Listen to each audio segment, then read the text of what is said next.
ஒரு வீட்டுக்குள்ள ஒரு பாம்பு பூந்து அந்த வீட்டுக்குள்ள இருக்கக்கூடிய ஒரு நபரை 10 இடத்துல கிடைச்சிருக்கு.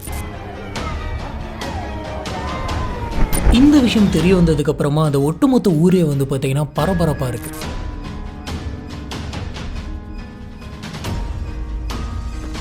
இப்போ போலீஸ் ஆஃபீஸர்ஸ் அந்த சடலத்தை எடுத்துட்டு போயிட்டு பிரேத பரிசோதனை பண்ணப்ப வந்த ரிப்போர்ட் கேட்டு அத்தனை பேருமே பயங்கரமா ஷாக் ஆகுறாங்க. இந்த கேஸை அது தலைகீழா திரும்பி போடுது. ஆனா இதுக்கு பின்னாடி ரொம்பவே மோசமான கேவலமான ஒரு காரணம் இருக்கு. இந்த கேஸில் நடந்தது விபத்தா இல்ல கொலையா, அது என்ன அப்படிங்கிறது தான் இன்னைக்கு நம்ம இந்த கேஸ்ல பார்க்க போறோம். ஏப்ரல் 13, 2025 சண்டே உத்தரப்பிரதேஷ்ல மிரூட் அப்படின்ற டிஸ்ட்ரிக்ட்ல அக்பர்பூர் அப்படின்னு சொல்லிட்டு ஒரு வில்லேஜ் இருக்கு. பொதுவாகவே சண்டே அப்படின்னா எல்லாருமே லேட்டாக தான் வந்துட்டு எந்திரிப்பாங்க, பொறுமையாக அவங்களோட வேலைகளை பார்ப்பாங்க.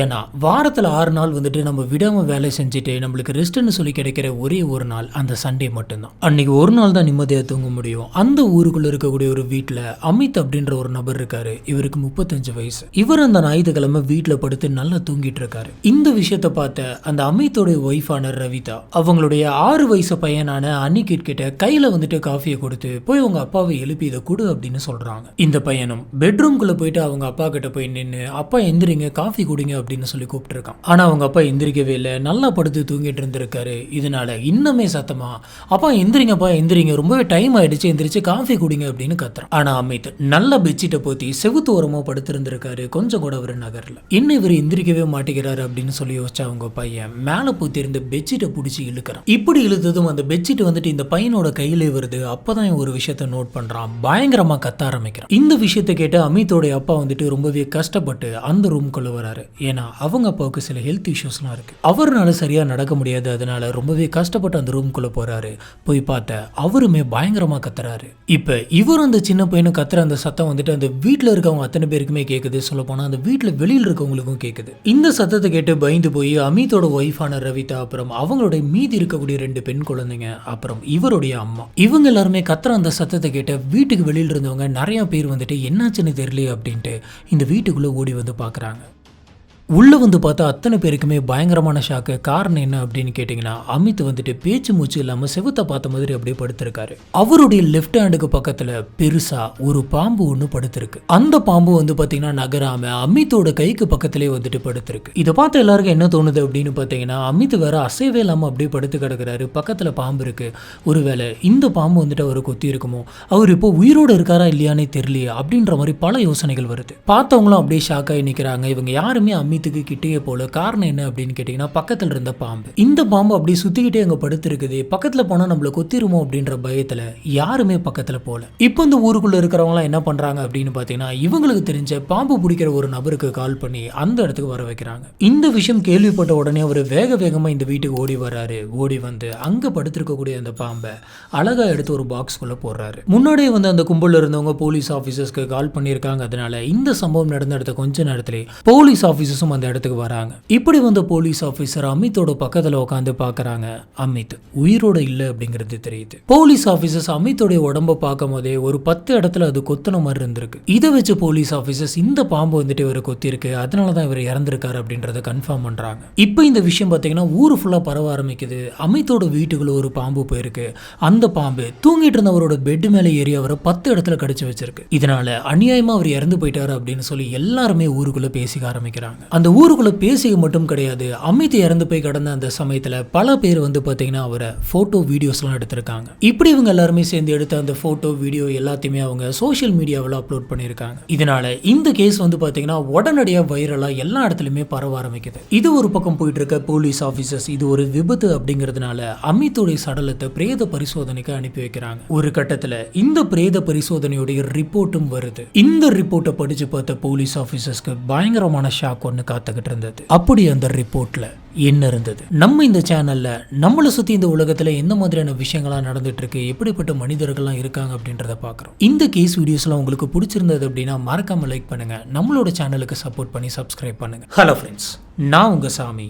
Welcome to the spot.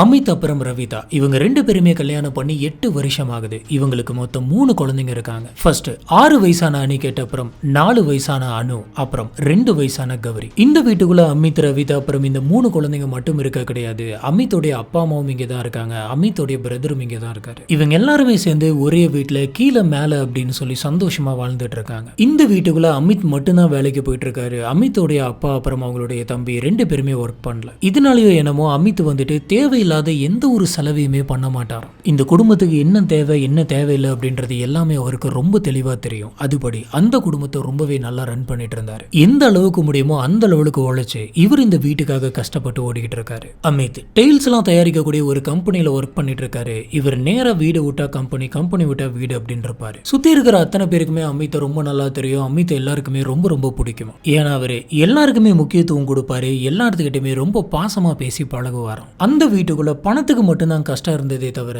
மற்றபடி வேற எந்த ஒரு கஷ்டமும் அவங்களுக்கு இல்லை. இப்படி எல்லாமே ரொம்ப சந்தோஷமா போயிட்டு இருந்த அந்த சமயத்தில் தான் அந்த சந்தோஷத்தை கெடுக்கிற மாதிரி ஒரு நாள் காலையில திடீர்னு இவர் இறந்து கிடந்தாரு. போலீஸ் ஆபீசர் வந்துட்டு கடைசி இவருக்கு என்ன ஆச்சு அப்படின்ற மாதிரி விசாரிக்க ஆரம்பிக்கிறாரு. இதனால இவங்க வீட்டுல இருக்கக்கூடிய அத்தனை பேருத்தையுமே விசாரிக்கிறாங்க. அன்னைக்கு காலையில யார் யாரெல்லாம் அந்த வீட்டுக்குள்ள இருந்தீங்க அப்படின்னு விசாரிக்கிறாங்க. ஃபர்ஸ்ட் அமித்தோடைய அம்மா கிட்ட போயிட்டு விசாரிக்கிறாங்க. அப்போ அவங்க என்ன சொல்றாங்க அப்படின்னு பாத்தீங்கன்னா, ஏப்ரல் 12 சாயந்தரமா நாங்க எல்லாருமே கோவிலுக்கு போனோம். கோயிலுக்கு போயிட்டு சாமியெல்லாம் கும்பிட்டு மறுபடியும் வீட்டுக்கு வரதுக்கு எங்களுக்கு 7:30 மணி ஆயிடுச்சு. அதுக்கப்புறமா வீட்டில் சமையல் பண்ணோம். சமையல் பண்ணி எல்லாருமே சாப்பிட்டு முடிச்சோம். மணி ஒரு 9:30 இருக்கும். அமித் அப்புறம் ரவிதா இவங்க 2 பேருமே அவங்க 3 குழந்தைங்களும் ரூம்ல தூங்க வச்சுட்டு அவங்க தூங்குறதுக்காக அவங்களோட ரூமுக்கு போனாங்க. இப்போ போலீஸ் ஆஃபீஸர் வந்து இந்த 3 குழந்தைங்களும் எங்க தூங்கும் அப்படின்னு கேட்டிருக்காங்க. அதுக்கு அமித்தோட அம்மா வந்துட்டு குழந்தைங்களாம் எங்க கூட தான் தூங்கும். அமித் அப்புறம் ரவிதா வந்துட்டு தனியாக தான் அவங்களோட பெட்ரூம்ல தூங்குவாங்க அப்படின்னு சொல்றாங்க. கூடவே அமித்தோடைய அம்மா வந்துட்டு இன்னொரு விஷயத்தையும் சொல்கிறாங்க. அது என்ன அப்படின்னு பார்த்தீங்கன்னா, வழக்கமாக இவங்க 2 பேருமே குழந்தைங்களை தூங்க வச்சுட்டு அவங்களோட ரூமுக்கு போகிறதுக்கு 11:30 மணி ஆகிடும். ஆனால் அன்னைக்கு என்னாச்சு அப்படின்னு தெரியல, அவங்க ரொம்ப சீக்கிரமாகவே 9:30 மணிக்கே விட்டுட்டு அவங்களோட ரூமுக்கு போயிட்டாங்க அப்படின்னு சொல்கிறாங்க. நானும் சரி இன்னைக்கு கோயிலுக்கு போனாங்க, அதனால இவங்களுக்கு கொஞ்சம் டயர்டாக இருந்திருக்கும். அந்த அலுப்பில் சீக்கிரமாகவே தூங்க வச்சுட்டு தூங்க போகிறாங்க போல இருக்கு அப்படின்னு நினச்சேன். அதனால தான் நைட்டு நேரம் நான் அவங்க 2 பேர்த்தையும் பார்த்து ஏன் சீக்கிரம் தூங்க போகிறீங்க அப்படின்ற மாதிரியான எந்த ஒரு கேள்வியும் கேட்கல அப்படின்னு சொல்கிறாங்க. அது மட்டும் இல்லை, மிட் நைட்டில் நான் திடீர்னு நடுவில் எந்திரிச்சு பாத்ரூம் போகலாம் அப்படின்னு சொல்லி இந்த ரூம் வழியாக தான் நான் போனேன். அப்போ அமித் வந்துட்டு ரூம் ஓரத்தில் போத்தி படுத்து தூங்கிட்டு இருக்கிறத நான் பார்த்தேன். பையன் நல்லா அசந்து தூங்குறான் அப்படின்றத நினைச்சிட்டு தான் அவனை நான் எழுப்பாமலே போயிட்டேன். எனக்கு அப்பயே இதெல்லாம் தெரிஞ்சிருந்தா எதனாச்சும் ஒன்று பண்ணி நான் என்னோட பையனை காப்பாற்றிருப்பேன் அப்படின்ற மாதிரி அழுகுறாங்க. அடுத்ததா போலீஸ் ஆஃபீஸர்ஸ் அமித்தோடைய ஒய்ஃபான ரவிதா, அப்புறம் அமித்தோடைய அப்பா, வீட்டில் இருந்த அவங்க தம்பின்னு எல்லாத்துக்கிட்டையுமே விசாரிக்கிறாங்க. இப்படி போலீஸ் ஆஃபீஸர்ஸ் விசாரிச்ச வரைக்கும் அவங்களுக்கு சந்தேகப்படுற மாதிரியான எந்த ஒரு விஷயமே அங்கே நடக்கல அப்படின்னு தெரியுது. போலீஸ் ஆபீசர்ஸ் அமித்தை வந்துட்டு பாம்பு தான் கடிச்சிருச்சு அப்படின்றத கன்ஃபார்ம் பண்ணி இந்த கேஸை க்ளோஸ் பண்ணலாம் அப்படின்னு சொல்லி முடிவு பண்றாங்க. கிட்டத்தட்ட இந்த கேஸை வந்துட்டு க்ளோஸ் பண்ணிட்டாங்க. ஆனா அந்த சமயத்தில் தான் எல்லாருக்குமே ஷாக்கிங்கான ஒரு விஷயம் தெரிய வருது. ஏப்ரல் 16 அமித்துடைய பிரேத பரிசோதனை ரிப்போர்ட் வந்துட்டு வருது. அந்த ரிப்போர்ட்ல அமித்தை பாம்புங்கெல்லாம் கடிச்ச மாதிரியான தடயங்கள் இருந்திருக்கலாம். ஆனா அமித் வந்துட்டு பாம்பு கடிச்சு இறந்து போல அப்படிங்கறத ரொம்ப தெளிவா மென்ஷன் பண்ணிருக்காங்க. இன்னும் சொல்ல போனா அமித்தோட உடம்புல விஷம் அப்படின்னு சொல்லி எதுவுமே ஏற கிடையாது. அமித் எதனால செத்துருக்காரு அப்படின்ற மாதிரி அவங்க குறிப்பிட்டிருக்காங்க அப்படின்னு பார்த்தீங்கன்னா, அமித் வந்துட்டு மூச்சு திணறி இறந்திருக்காரு. அதுவும் அவரோட கழுத்தை யாரோ ஒருத்தவங்க ரொம்ப இறுக்கமாக பிடிச்சி நெரிச்சிருக்காங்க. இப்படி நெரிச்சதில் தான் மூச்சு விட முடியாமல் அவர் இறந்திருக்காரு அப்படின்னு தெரியுது. அது மட்டும் இல்லாமல் அமித்தோட கழுத்தை சுற்றி நிறைய நகை கீறல்கள்லாம் இருந்திருக்கு. பல இடத்துல நகத்தை வச்சு பூர்ண மாதிரியான காயங்கள் இருக்கு. மொத்தத்தில் இந்த ரிப்போர்ட் வந்துட்டு என்ன சொல்ல வருது அப்படின்னு பார்த்தீங்கன்னா, இது விபத்து இல்லை, கொலை அப்படின்னு சொல்லுது. கடிக்க வந்த இந்த பாம்பு வந்துட்டு என்ன மாதிரியான பாம்பு, ஏன் இந்த விஷம் ஏறல அப்படின்ற மாதிரி பார்க்குறாங்க. இப்படி பார்த்தப்ப இந்த பாம்பு வந்துட்டு ராட் ஸ்னேக் அப்படின்னு தெரியுது. பர்டிகுலரா அன்னைக்கு வந்து அந்த பாம்புக்கு வந்துட்டு விஷம் கிடையாது அப்படின்னும் இதை எலிய சாப்பிட்றதுக்காக வளர்த்திட்டு இருக்காங்க அப்படின்னு தெரியுது. இந்த பாம்புக்கு விஷமே இல்லை அப்படின்ற பட்சத்துல இந்த பாம்பு கடிச்சு எப்படி அமித்துக்கு விஷம் ஏறி இருக்கும் அப்படின்னா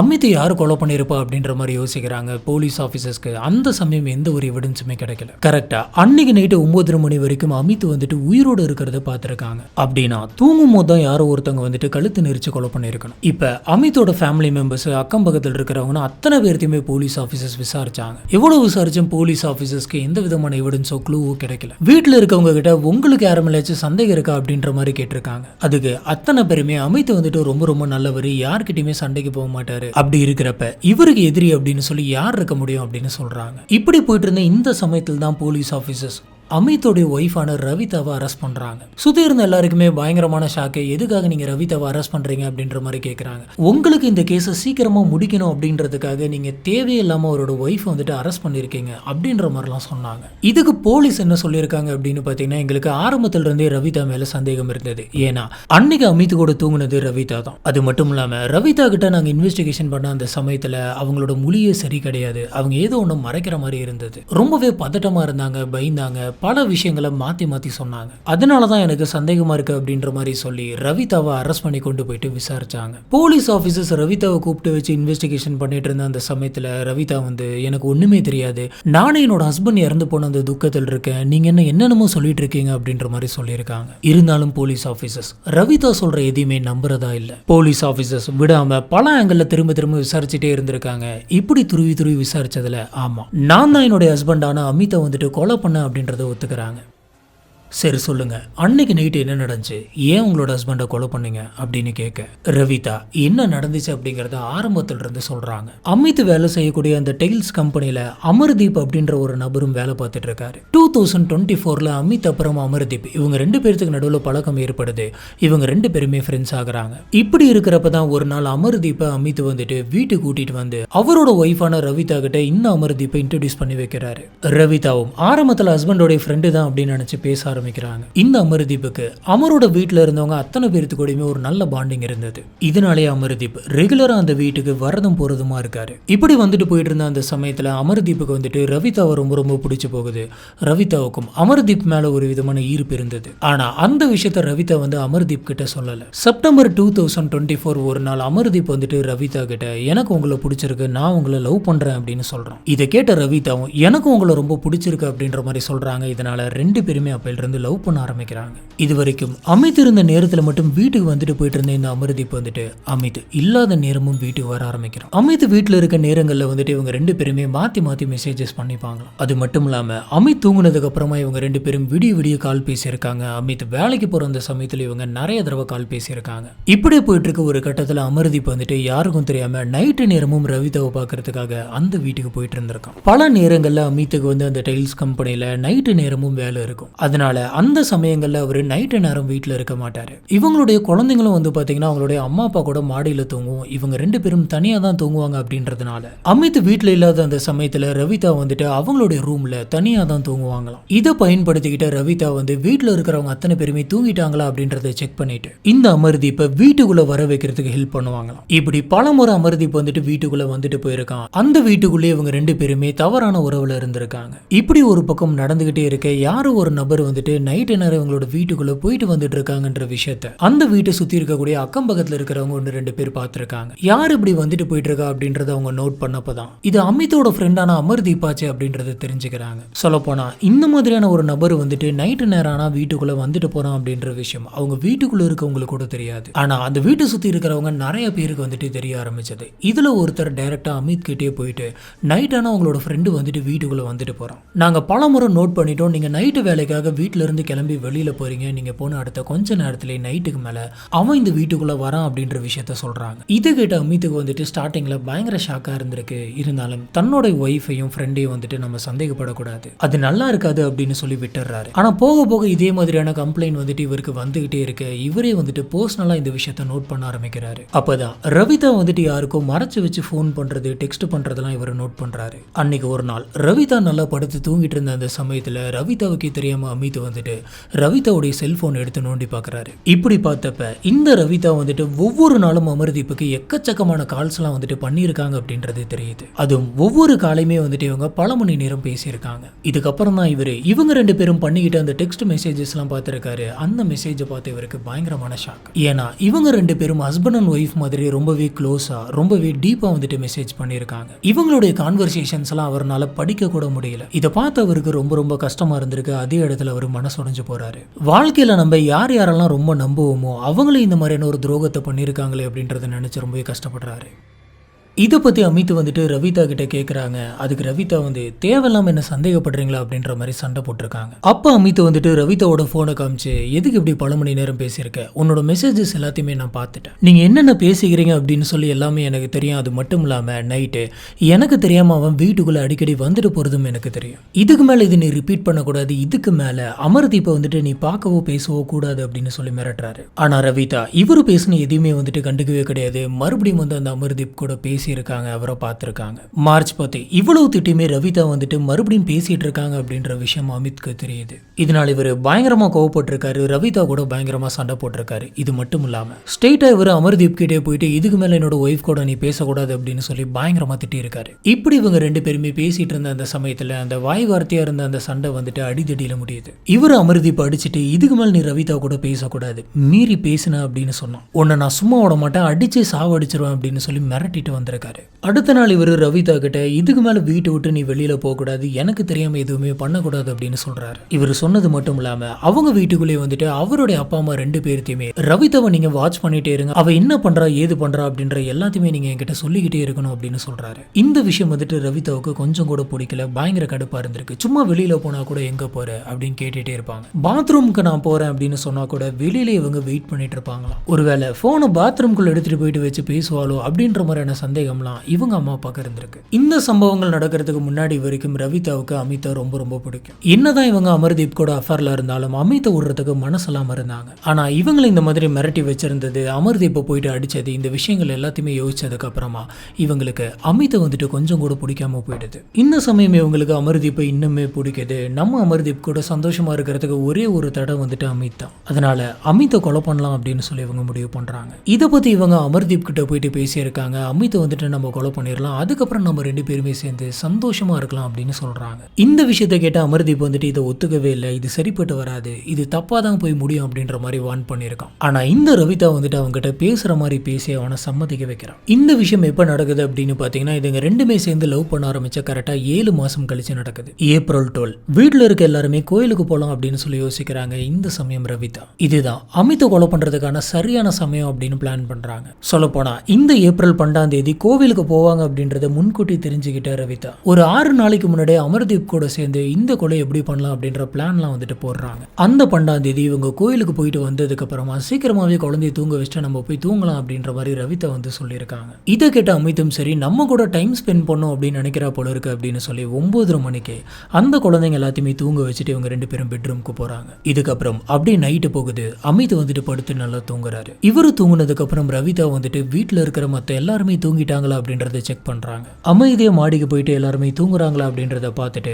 பொறுமையா இந்த அமர்தீப்புக்கு இந்த இன்ஃபர்மேஷனை கொடுக்குறாங்க. அமர்தீப்பும் யாருக்குமே தெரியாம அந்த வீட்டுக்குள்ள நுழையிறான். கரெக்டா அந்த பெட்ரூமுக்கு போறான். இப்போ அமித் வந்துட்டு நல்லா படுத்து தூங்கிட்டு இருக்காரு. இந்த ரவிதா வந்து அமித் மேல ஏறி உக்காந்து அமித்தோடைய 2 கையும் இறுக்கி பிடிக்கிறாங்க. இந்த சமயம் அமர்தீப் வந்துட்டு அடுத்த செகண்டே கழுத்தை பிடிச்சு பயங்கரமா நெரிக்கிறான். அமித் வந்துட்டு என்னாச்சுன்னு தெரியல அப்படின்னு சொல்லி முழிக்கிறதுக்குள்ள இத்தனையுமே நடக்குது. கழுத்தை பிடிச்சி இறுக்கி நெரிச்சதுனால அமித்னால கத்த முடியல. அவர் மூச்சு விடுறதுக்கு ரொம்ப கஷ்டப்பட்டிருக்காரு. அதே இடத்துல துடிச்சிருக்காரு. ஆனா இத்தனை நாள் நம்மளை பார்த்துக்கிட்ட நம்மளுடைய ஹஸ்பண்ட் வந்துட்டு இப்படி துடிக்க உயிருக்கு போராடிட்டு இருக்காரு அப்படின்ற குற்ற உணர்வு கொஞ்சம் கூட இல்லாம இந்த ரவிதா வந்துட்டு அமித்தோட கையை இறுக்கி பிடிச்சிட்டு இருந்திருக்காங்க. இவனும் கழுத்தை நெரிச்சுக்கிட்டே இருந்திருக்கான். முடிஞ்ச அளவுக்கு அமித் வந்துட்டு போராடி பார்க்கறாரு. ஒரு கட்டத்துக்கு மேல அதே இடத்துல துடிக்க இறந்து போறாரு. இவர் இறந்து போனதுக்கு அப்புறமா இவங்க ரெண்டு பேருமே உண்மையாலுமே அவர் இறந்துட்டாரா அப்படிங்கறத செக் பண்ணியிருக்காங்க. இதுக்கப்புறம் எல்லாருமே வந்து பாக்குறப்ப அமித் வந்துட்டு உயிரோட இல்லை அப்படின்னு சொன்னா கண்டிப்பா யாரோ ஒருத்தவங்க கொலை பண்ணியிருக்காங்க, எப்படி திடீர்னு அவர் இறந்து போனாரு அப்படின்ற மாதிரியான பல கேள்விகள் வந்துட்டு இந்த குடும்பத்துல இருக்கவங்களுக்கும் ஊர்ல இருக்கவங்களுக்கும் தோணும். இதை வச்சு விசாரிக்க ஆரம்பிச்சாங்க அப்படின்னு சொன்னா நம்ம மாட்டிக்கிறதுக்கு வாய்ப்பு இருக்கு. அதனால நம்ம வேற ஒரு பிளான் பண்ணும் அப்படின்னு சொல்லி 6 நாளைக்கு முன்னாடி ரவிதா வந்துட்டு அமர்தீப் கிட்ட சொல்லி ஒரு பாம்பு வேணும் அப்படின்னு கேட்கறாங்க. அமர்தீப்புக்கு ஒண்ணுமே புரியல. எதுக்காக நீ பாம்பு கேட்கிற அப்படின்னு கேட்டதுக்கு இந்த மாதிரி நம்ம கொலை பண்ணிடலாம், அவர் தூங்கிட்டு இருக்க அந்த பெட்ஷீட்டுக்குள்ளே ஒரு பாம்பை போட்டு மூடிட்டோம் அப்படின்னு சொன்னா காலையில் விடிஞ்சு பார்க்கறப்ப அந்த பாம்பு கொத்தி தான் அவர் இறந்து போயிட்டாரு அப்படின்ற மாதிரி எல்லாருமே நினைச்சுப்பாங்க. நம்ம தப்பிச்சிடலாம், அதுக்கப்புறமா அந்த உடம்புக்கு இறுதி சடங்கு பண்ணி எரிச்சிடலாம், நம்ம யார்கிட்டயுமே மாட்ட மாட்டோம் அப்படின்னு சொல்றாங்க. இந்த விஷயத்தை கேட்ட அமர்தீப்புமே வந்துட்டு பாம்பு பிடிக்கிற ஒரு ஆள் கிட்ட போயிட்டு 1000 ரூபா கொடுத்து ஒரு பாம்பு வாங்கிட்டு வரோம். இந்த பாம்பு இவங்க வாங்கிட்டு வரும்போதே தெரியும் அந்த பாம்புக்கு வந்துட்டு விஷம் இல்லை அப்படின்னு. காரணம் என்ன அப்படின்னு கேட்டீங்கன்னா நைட்டு ஃபுல்லா அந்த பாம்பை வந்துட்டு பெட்ஷீட்ல சுத்தி நம்ம அந்த பெட்ல வைக்க போறோம். ஒருவேளை அந்த பாம்பு வந்துட்டு விஷம் இருக்கிற பாம்பா இருந்தா அந்த வீட்டுக்குள்ள போயிட்டோ இல்ல நம்ம தூக்கி வைக்கிறப்பயோ நம்மள கடிச்சிருமோ அப்படின்ற பயத்துல அவங்க வாங்கும் போதே விஷம் இல்லாத ஒரு பாம்பா தான் வாங்கியிருக்காங்க. இப்படி இவங்க ஏற்கனவே ரெடி பண்ண அந்த பாம்பு எடுத்து பெட்ஷீட் குள்ள வச்சு அந்த பெட்ஷீட்டை அமித்தை சுத்தி நல்லா போத்தி விட்டு வந்துடுறான். நைட்டு ஃபுல்லா அந்த பாம்புனால வெளியில வர முடியாம அமித் கூட சேர்ந்து அந்த பாம்பும் தூங்கி இருக்கு. இந்த விஷயங்கள் எல்லாமே இன்வெஸ்டிகேஷன்ல தெரிய வருது. இதனால ஏப்ரல் 18 போலீஸ் ஆபீசர்ஸ் இவங்க 2 பேருத்தையுமே அரெஸ்ட் பண்றாங்க. அதாவது இவங்க 2 பேருமே சேர்ந்து பிளான் பண்ணி கொலை பண்ண அடுத்த 5வது நாளே போலீஸ் ஆபீசர்ஸ் இதை கண்டுபிடிச்சிட்டாங்க.